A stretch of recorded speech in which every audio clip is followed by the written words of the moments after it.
Bismillahirrahmanirrahim. Assalamualaikum warahmatullahi wabarakatuh. Waalaikumsalam warahmatullahi wabarakatuh. Alhamdulillahirabbil alamin wa bihi nasta'in ala umuri dunya waddin. Wassalatu wassalamu ala asyrafil anbiya'i wal mursalin wa ala alihi wa sahbihi ajma'in. Amin. Amma ba'du. Yang sama-sama kita cintai Ustazah Hajarana selaku pembina SPK dan pembina RT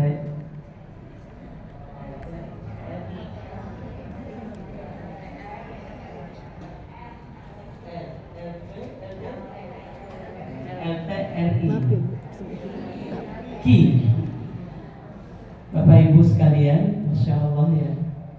Dan Ustazah Endang ya, yang mewakili wakil ketua ya, dari LTRI, benar ya? Masya Allah, ini kebiasaan yang baik ya menurut saya. Ramadan ini harus maksimal kita lakukan. Tadi saya tanya, ternyata sampai Sabtu, itu luar biasa ya. Setan ini kalau kita baca dalam hadis itu kan Ramadan setan diikat atau surga dibuka, neraka ditutup. Setan itu diikat dengan ketaatan, dibuka dengan kemaksiatan. Kemaksiatan kita sebagai orang yang sudah dapat hidayah tidak sama dengan kemaksiatan umum. Kemaksiatan kita yang biasanya kita baca Al-Quran berapa juz misalnya, kemudian berubah tidak lagi baca, atau kita punya target tilawah dan yang lainnya.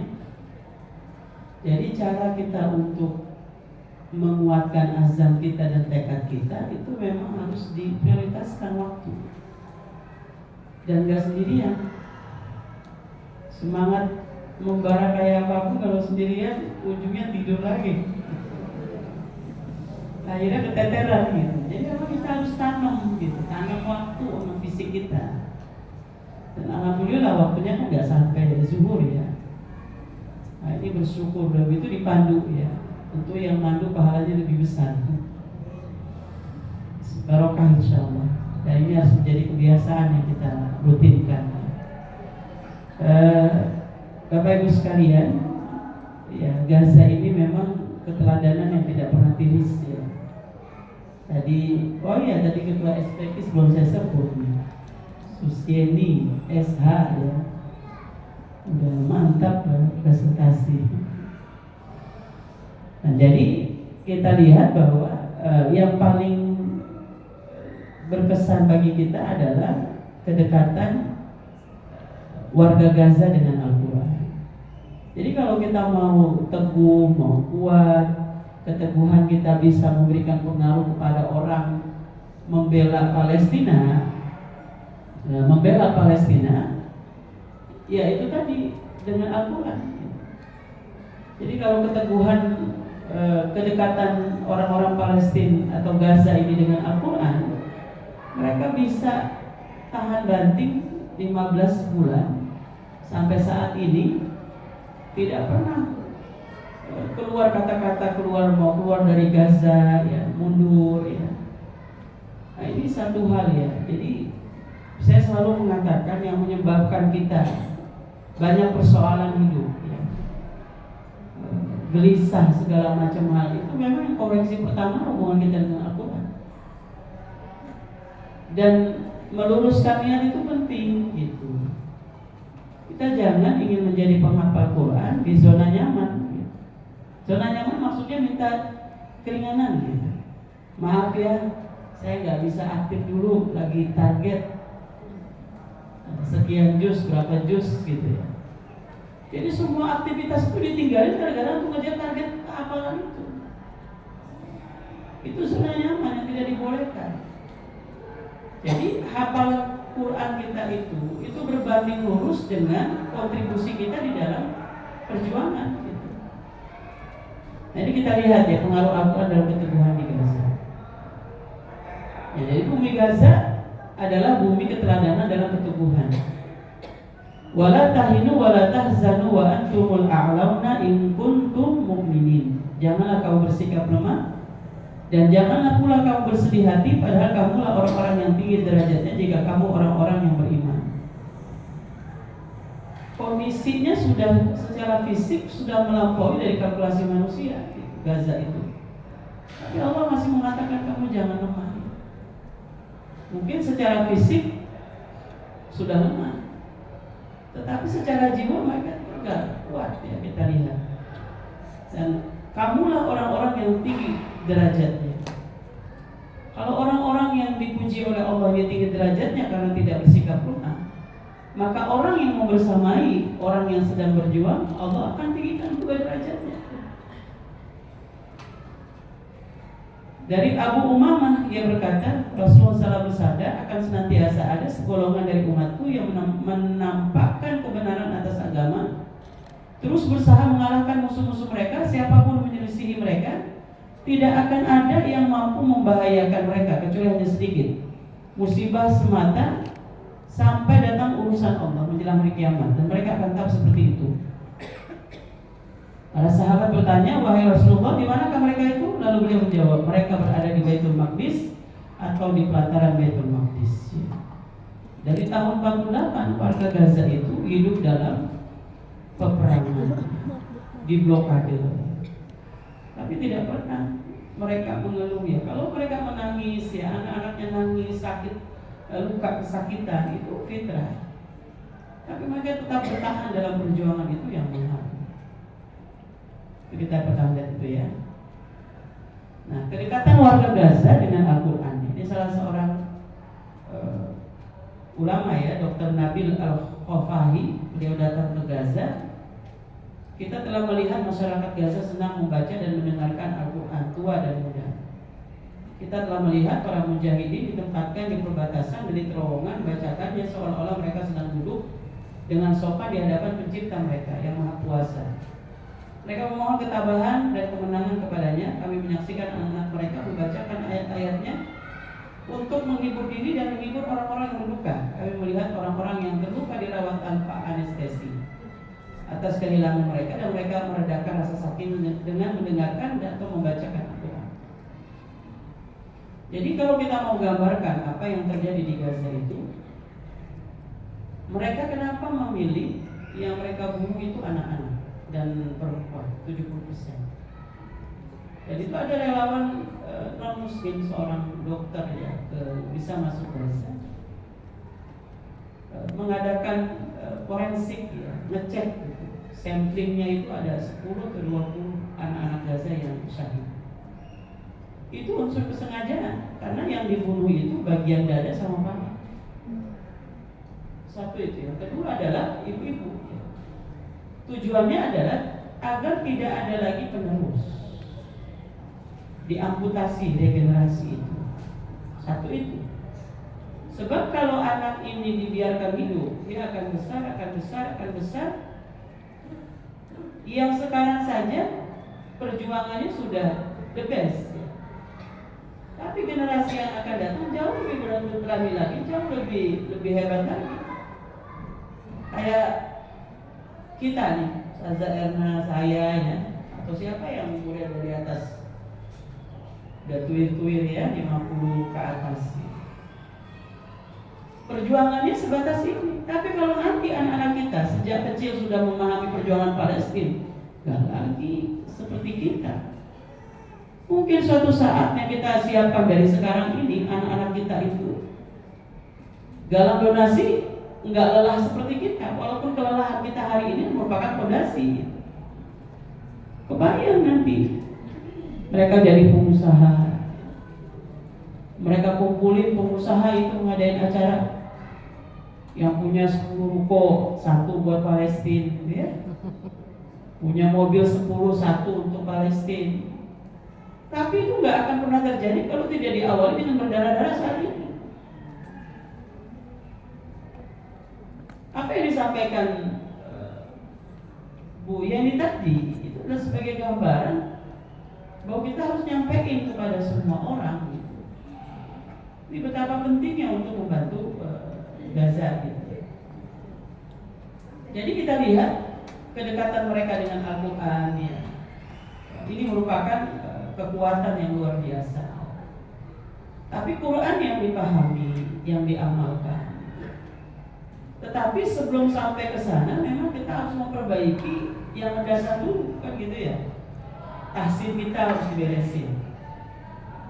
Kemudian setelah tahsin nanti meningkat ya sampai ada tadarus talaki ya, sampai tahfiz Quran. Nah, kalau sampai ada tahfiz Quran itu kita sudah harus sekali-kali kita baca dengan tadabburnya. Oh, maksudnya ini. Nanti kita amalkan dalam kehidupan sehari-hari. Jadi apa yang dan kita tahu di Gaza itu mereka mulai menghafal Al-Quran. Lanjut ya, oh iya saya lupa ngomong lanjut, orangnya di belakang ya. Nah iya, kita lihat ya. Jadi warga Gaza itu sejak umur 7 tahun itu sudah libat dengan masjid. Di masjid itu diajarkan tentang ajaran Islam, yang paling utama Quran, sholat berjamaah, dan itu ada manajemennya. Anak siapa, namanya siapa, umur berapa, ada pemantauan. Nanti sampai di rumah itu ada rapotnya juga. Dia berbakti gak dengan orang tua, dia belajar gak sungguh-sungguh, dia murojaah gak sungguh-sungguh. Itu sudah melekat. Ada kurikulum sejak kecil yang mereka tanamkan, itu adalah jihad fisabilillah. Membela tanah air itu adalah kewajiban. Membela tanah air itu adalah jihad fisabilillah. Menyerahkan tanah air itu adalah bentuk pengkhianatan. Itu sejak kecil, sejak lahir itu masuk ke kurikulum TK, SD, SMP, terus itu. Sampai lagi tanah yang mereka pertahankan itu adalah bukan tanah geografis mereka sebagai warga Palestina, tapi tanah wakaf umat Islam. Itu kita lihat ya. Nah, walaupun mereka sudah dikepung dengan hafalan-hafalan dari pejabatnya ya, wali kota, perdana menteri, wali kota, menteri-menterinya ya, semua itu hafal Quran. Karena mereka sudah tahu dengan Quran kamu akan tentram, dengan Quran kamu tidak salah jalan, gitu kan semuanya. Nah, maka setiap periode itu akan selalu ada program yang disebut dengan Sofwatul Huffaz. Ini yang pertama kita lihat 2022, sedangkan 7 Oktober itu 2023. Pada yang pertama ini 581 penghafal laki-laki dan perempuan dalam satu sesi, mulai dari sehabis sholat subuh hingga sholat maghrib. Jadi orang-orang yang sudah hafal banyak itu diseleksi, dibuka pendaftaran. Mereka diseleksi dulu, nilainya di atas 80 bisa ikut. Nah, kalau mereka sudah terdaftar, baru mereka dikasih suatu pilihan. Mau ikut memungkinkan hafalan 30 juz itu yang berapa lama? Ada setahun, 2 tahun, 3 tahun. Kalau soal hafal mereka sudah hafal dan sejak kecil sudah terbiasa untuk hafalan itu. Nah, memungkinkan hafalan 30 juz itulah mereka akan daftar. Semua berbondong-bondong. Nah, mungkin itu adalah setoran hafalan 30 juz sekali duduk dari habis subuh sampai menjelang maghrib, nggak ada yang dilewatin, seperti surah Al-Fatihah. Bisa nggak kira-kira kita ya? Juz 30 aja kita masih belum mungkin ya. Yang baru mungkin anaba lagi ya. Jadi mereka itu sudah menjadikan bahwa sumber kekuatan adalah Al-Quran, sumber ketenangan adalah Al-Quran. Nah, mereka melakukan setoran tanpa ada kesalahan. Nah, usia peserta laki-laki dan perempuan dalam proyek Sofwatul Huffaz berkisar antara umur 9 tahun hingga 60 tahun. Jadi mereka ada pendaftarannya gitu, diberi waktu untuk menghafal 30 juz, ada yang 1 tahun, 2 tahun, dan 3 tahun. Nah, yang kedua, Ini terjadi pada 15 Agustus khusus September Oktober, 3 bulan sebelum penyerangan 2023. Pesertanya lebih banyak lagi. 1.471 penghafal pria dan wanita dipilih yang lulus tes dengan skor 80% atau lebih tinggi. Usia peserta termuda berusia 8 tahun dan kategori penghafal senior yang tertua berusia 72 tahun. Itu mungkin hafalannya terseleksi dia. Profesinya yang ikut 26 penghafal berkebutuhan khusus, yang tunanetra, yang nggak bisa melihat, yang ada cacat atau ada kebutuhan khusus ya. Maka dikatakan Quran itu mudah ya. Jadi kita malu nih kalau yang dikasih kesempurnaan fisik tapi belum berjuang ya. 90 penghafal mulai dari dokter, apoteker, 51 insinyur pria dan wanita, 163 guru pria dan wanita, dan 34 petugas keamanan, dan masing-masing kelompok kami pisah sesuai dengan profesinya. Nah, ini PR kita semua. Kalau di kita masih yang mau gitu ya, belum di klaster menjadi ini. Betapa indahnya kalau ada klaster parlemen, ya seru ya, presiden gitu ya, ada klaster artis ya, luar biasa itu. Nah PR kita ya, nggak ada yang nggak mungkin walaupun kita nggak kenal tuh sama pejabat-pejabat, doain terus aja. Maka dengan sendirinya orang yang dekat dengan Al-Quran otomatis takut sama Allah kan gitu ya. Nggak ada lagi bensin oplosan ya, macam-macam lah kita lihat. Ini PR kita, jadi kita jangan berhenti saja mencintai Al-Quran untuk diri kita. Kita harus berjuang bagaimana bergandengan tangan membumikan Al-Quran di mana saja berada. Karena pintu dengan Al-Quran ini orang akan memahami ajaran Islam. Kalau dia gak paham ajaran Islam, maka dia akan peduli terhadap perjuangan. Apa namanya ya? Satu frekuensi. Mereka cinta Al-Quran, kita cinta Al-Quran. Mungkin visi kita gak bertemu dengan orang-orang Gaza, tapi ruh kita itu selalu bertemu. Itu yang kita lihat. Nah, yang ketiga ini yang menarik lagi nih, coba. Ini salah nulis, bukan bulan 6 ya. Setelah Tufanul Aqsa ini, situasi dalam agresi di bulan ke-9 agresi ya, diikuti 300 penghafal laki-laki dan perempuan lagi bombardir mereka, setoran sekali duduk juga gitu. Dan orang-orang Gaza situasi seperti ini, kecintaan mereka dengan Al-Quran itu berlipat-lipat gitu. Karena mereka sedang membutuhkan pertolongan, ketentraman. Bagaimana bisa tegar ya, walaupun di depan itu tidak ada makanan, minuman ya.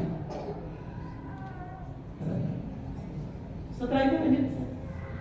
Nah ini kita lihat nih, Sofwatul Hufaz nyerahin. Ini kita lihat ya.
balik lagi. يعني هو القرآن أساس، يعني أنت لازم تضل متمسك في القرآن.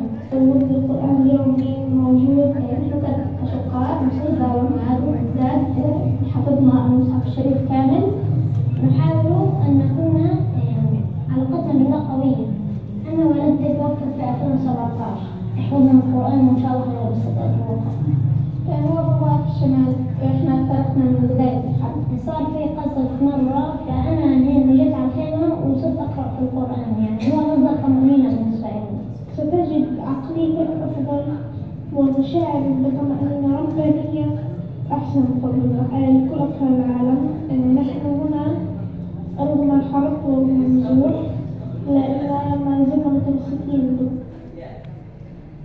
Inilah yang ibu sekalian selalu membersamai dengan Dana. Ini kan gambaran anak-anak Gaza yang dibunuh, yang kelaparan, mereka adalah ahlul Quran. Jadi kalau kita memberikan donasi kepada Palestina, khususnya di Gaza, kita membantu para pejuang, anak-anak. Jadi semua yang namanya mujahid pejuang itu bukan hanya Hamas. Rakyatnya, ibu-ibunya, anak-anaknya bertahan tidak mau keluar dari Gaza dan tidak mengibarkan bendera putih. Itu karena mereka adalah ahlul Quran dan pejuang. Jadi kalau kita membantu saudara-saudara kita itu, membantu keluarga syuhada, membantu calon syuhada, membantu keluarga penghafal Quran dan calon penghafal Quran. Dan dalam hadis dikatakan man jahaza ghaziyan faqad. Barang siapa yang bersamai perjuangan Palestina, dia akan mendapatkan apa yang didapatkan yang berjuang di garda terdepan. Kalau di Gaza diberikan keteguhan, maka kita akan diberikan keteguhan. Kalau di Gaza diberikan kemudahan menghafal Al-Quran, kita juga akan diberikan kemudahan menghafal Quran. Kalau di Gaza diberikan keberanian melawan musuh, kita juga diberikan keberanian untuk melawan tentara musuh kita yang sesungguhnya adalah hawa nafsu kita sendiri. Itu kita lihat ya. Lanjut. Nah ini kita ya. Lanjut. Nah sebentar ya, saya ceritain dulu. Ini salah satu bentuk pengaruh Al-Quran terhadap keteguhan. Bayangin rumah dihancurin, pasar dihancur, masjid dihancur, rumah sakit dihancur. Tujuannya apa? Pembersihan etnis. Nggak ada lagi kehidupan. Tetapi mereka tidak pernah mundur ya. Yang dokternya yang diobatin ini adalah salah satu dokter, dan bisa jadi belum tentu di rumah sakit kita lihat ya. Lampu mati, sudah dimatikan oleh Israel. Yang kedua adalah tidak ada obat bius. Seorang anak itu sambil dijahit lukanya yang menganga itu tanpa obat bius, dia melantunkan hafalan Qurannya. Silakan dinyalakan videonya. Videonya di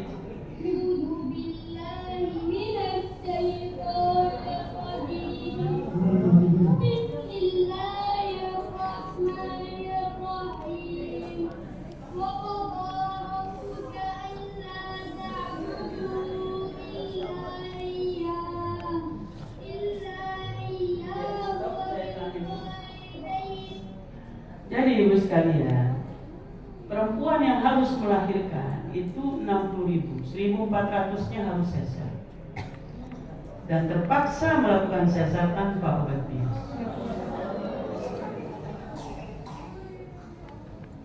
Ini yang harus kita munculkan pada diri kita, kal jasadil wahid.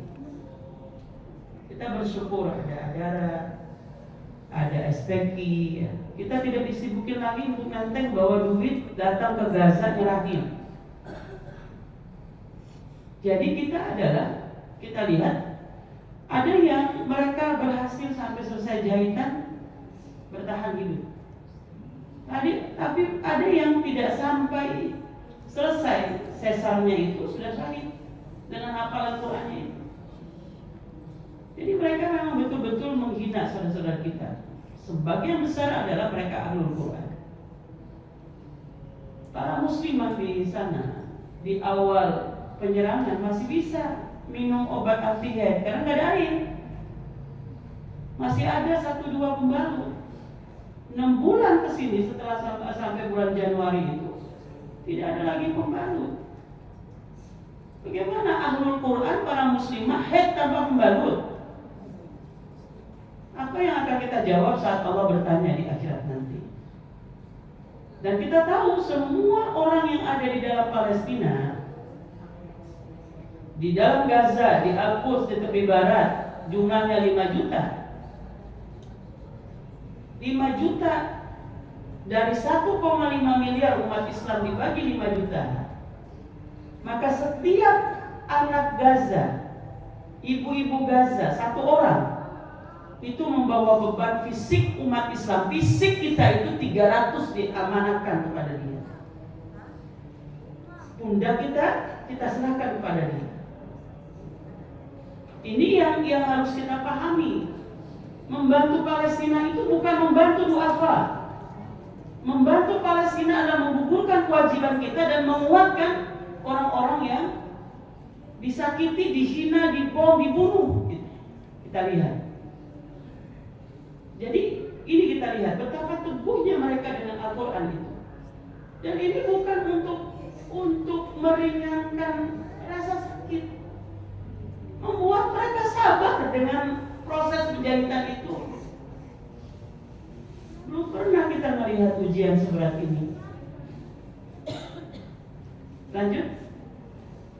Ini seorang anak Palestina ya, dalam keadaan luka parah dan koma, ia melantunkan Al-Quran surah Yusuf ya. Dinyalakan ininya.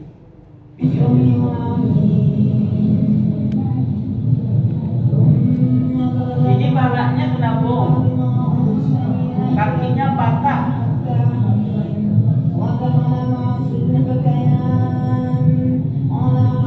Ya, stop dulu. Jadi kita lihat ya, orang nggak mungkin pada saat koma mengulang-ulang hafalannya kalau selama dia hidupnya tidak bersama Al-Quran. Perang kita pertama sekarang ini adalah jatuh cinta dulu dengan Al-Quran. Apa yang menyebabkan kita tidak suka baca Al-Quran? Masyarakat secara umum. Kita lihat.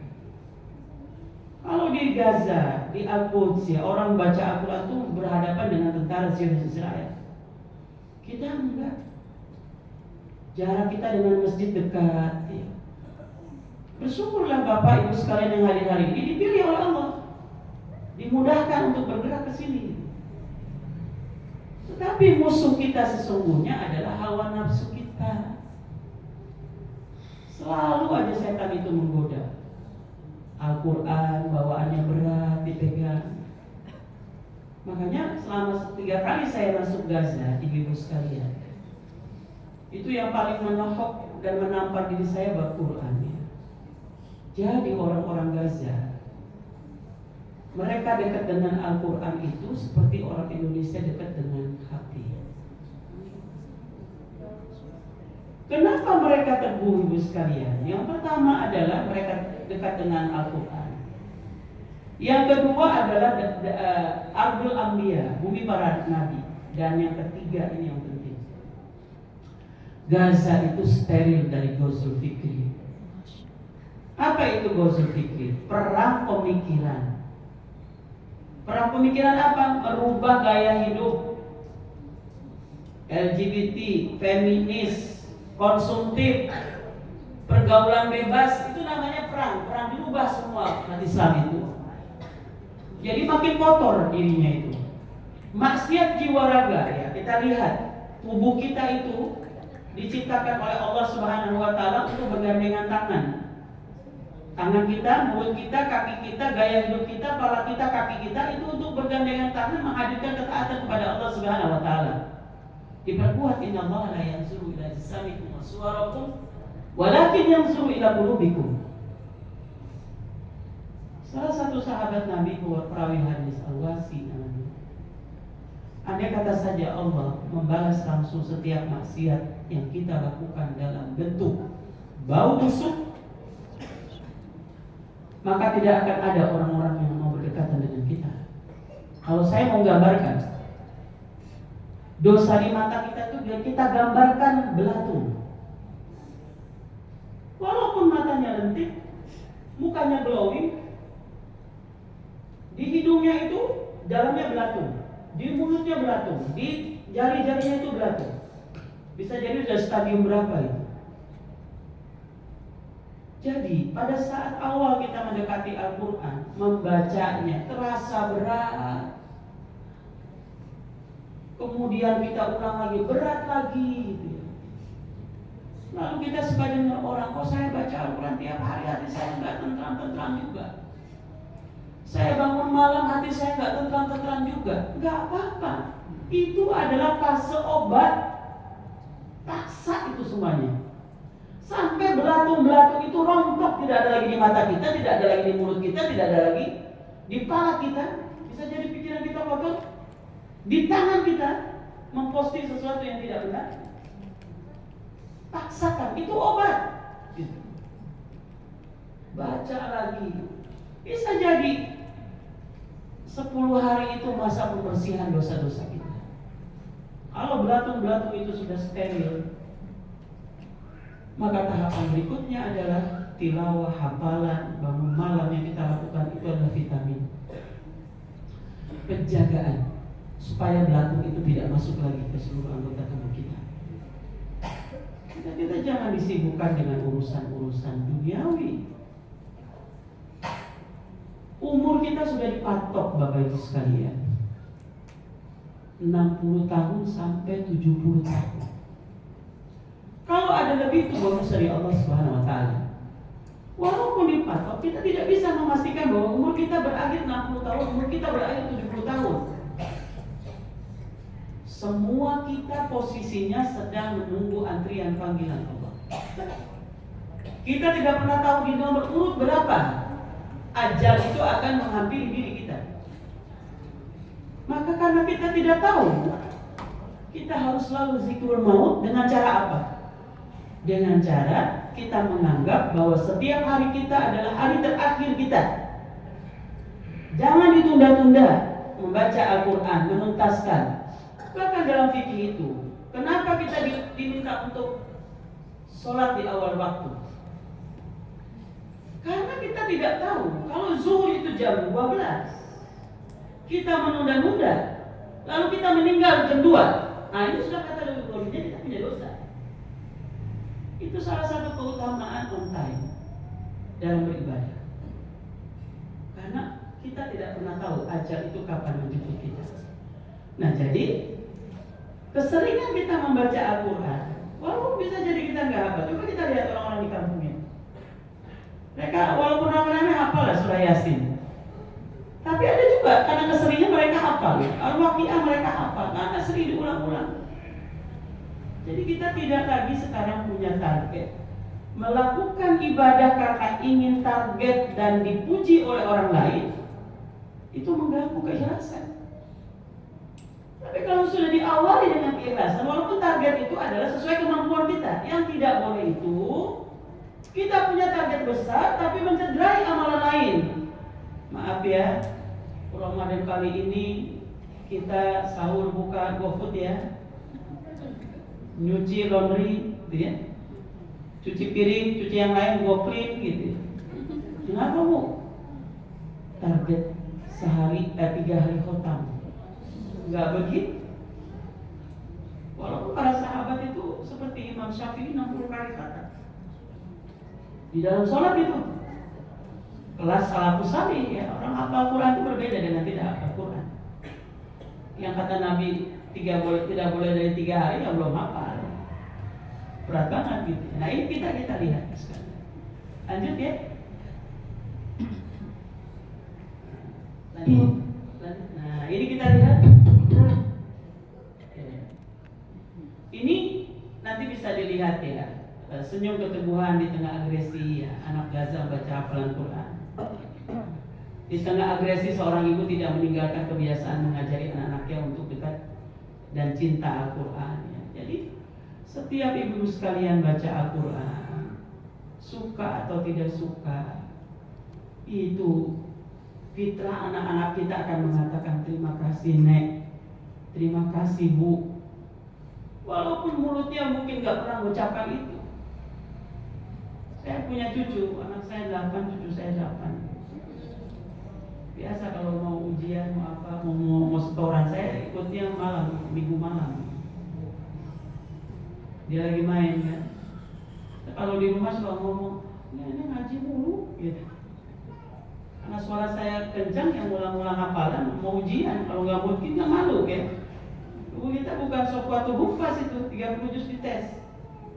Setengah juz ditesnya cuma 3 ayat. Persoalannya setengah juznya kita belum tahu ayat yang mana yang diuji begitu. Nah suatu saat dia ambil Quran di pojokan cucu saya, umurnya 3 tahun. Saya pegang mushaf, dia pegang doa, bentuknya kayak Quran gitu. Saya lipat, dia lipat gitu. Dia ulang-ulang tuh baca Al-Fatihah dengan nada tinggi, padahal itu bukan ayat buku doa gitu.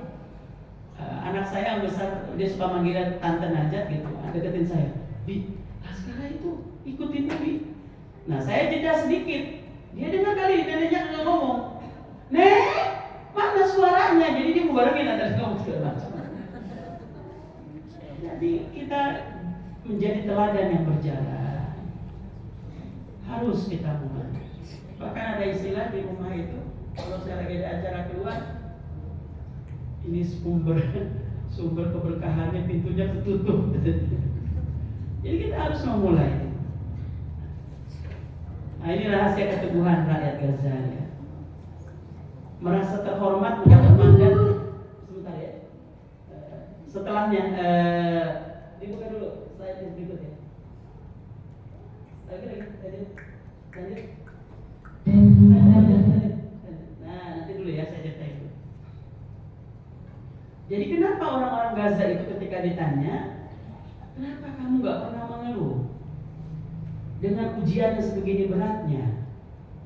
Bahkan ada seorang bapak ditanya oleh jurnalis, air gak ada, bensin gak ada, makanan gak ada, bagaimana? Jawabannya, Allah maujud.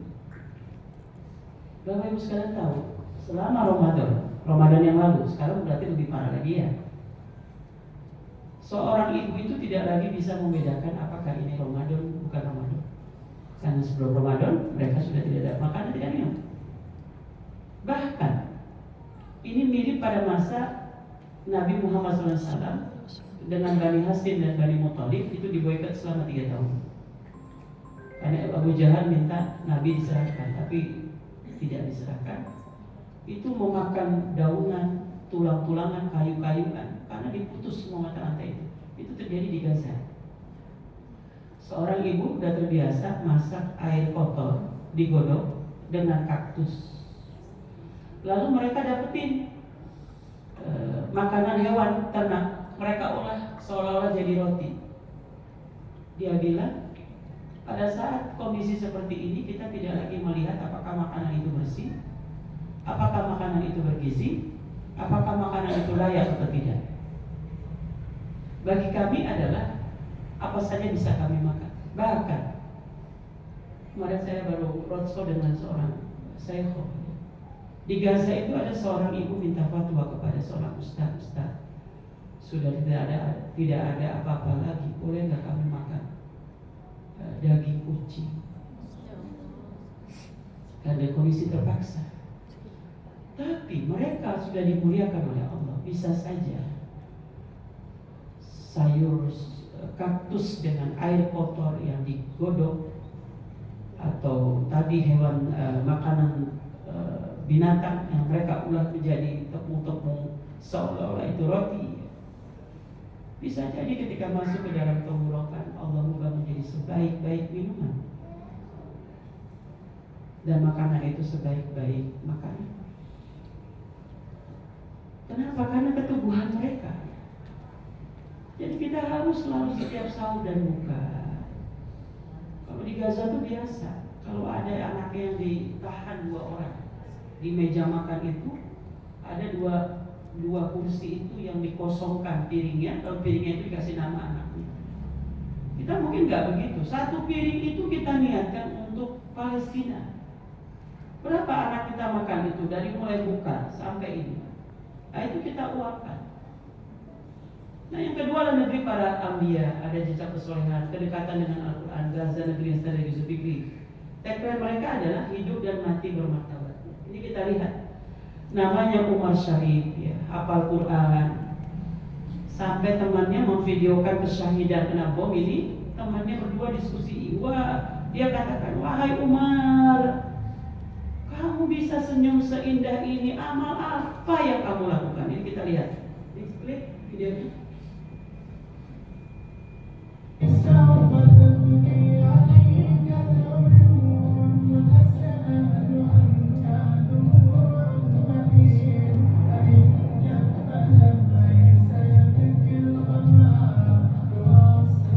Ya, lanjut. Nah, ini ya terakhir. Bagaimana dengan kita yang ingin membantu Palestina, mencintai apa yang dicintai penduduk Gaza, mencintai Al-Quran dan jihad fisabilillah. Saya selalu mengatakan ada Haja Aziza namanya di Gaza. Beliau menuntaskan wisuda hafalan 30 juz di usia 73 tahun. Mungkin mahir. Kemudian 1 pekan setelah itu dia kena bom Israel. Hancur tubuhnya. Dalam 2 pekan, Haja Aziza mendapatkan 2 sertifikat, Hafizah dan Syahidah. Orang yang hafal Quran akan memasukkan keluarganya 10 orang masuk surga tanpa hisab. Dan orang yang syahid, dia akan memasukkan 70 keluarganya masuk surga tanpa hisab. Bagaimana cara kita untuk menjadi pejuang membesarkan perjuangan Palestina? Gak perlu kita harus berbondong-bondong menjadi aktif di lembaga-lembaga kemanusiaan. Al-Aqsa kita adalah rumah tangga kita. Al-Aqsa kita adalah lembaga tahsin kita. Al-Aqsa kita adalah mengurusi orang tua yang sakit. Al-Aqsa kita adalah kesabaran kita pada saat kita mendapatkan ujian ekonomi dan yang lainnya. Setelah Syekh Ismail Haniyah Syahid itu dikatakan, siapa saja yang mengikat semua aktivitas dakwahnya, ngajinya, mendidik anak, sabar dalam semua ujian untuk membebaskan Palestina, sejak itulah kesyahidan mengikuti langkahnya. Tinggal ditunggu aja, kalau dia tidak cederai, dia tidak khianati, maka tidak akan terjadi. Berkorban dengan jiwa raga bersih dari Ghazul Fikri, berada dalam barisan pencinta Quran dan barisan perjuang fisabilillah. Mudah-mudahan materi ini menjadi spirit buat kita bahwa kita adalah Palestina. Jadi semua ibu sebarluaskan, galang donasi. Allah sudah bantu kita, adanya SPG, adanya Adara. Kita tidak sibuk lagi ngurusin harus mengantar dana-dana kita ke Gaza langsung. Karena selalu saya katakan bahwa membebaskan Palestina hukumnya adalah wajib, juz'un minal aqidah. Allah akan bertanya bukan atas nama lembaga, setiap pribadi. Billahi taufiq wal hidayah. Assalamualaikum warahmatullahi wabarakatuh.